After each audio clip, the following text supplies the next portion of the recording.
112 கொள்ளு பேர குழந்தைகளை பார்த்த வயசான பாட்டி இப்போ 2025 ஜூலை 23 அன்னைக்கு உயிரிழந்திருக்காங்க. 1908 பிறந்தவங்க தான் இந்த பாட்டி ஃபேமியாங்.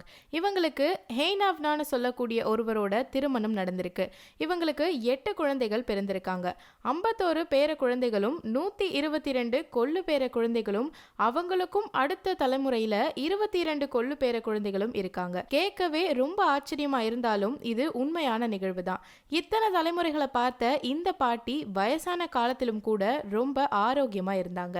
2023 நவம்பர்ல நடைபெற்ற சட்டமன்ற தேர்தல்ல இவங்க வாக்களிச்சதுக்காக தேர்தல் துறை அதிகாரிகள் இவங்களுக்கு சான்றிதழ் கொடுத்து கௌரவப்படுத்தியிருக்காங்க. ரொம்ப வயசான காரணத்தினால உடல்ல சில பிரச்சனைகள் ஏற்பட்டிருக்கு.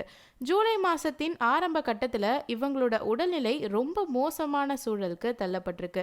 மிசோரத்தை சேர்ந்த இந்த பாட்டி இறந்து போனப்போ இவங்களோட வயசு 117. இந்தியாவிலும் உலகிலும் மிகவும் வயதான நபர்கள்ல ஒருவரா இந்த பாட்டி அங்கீகரிக்கப்பட்டிருக்காங்க.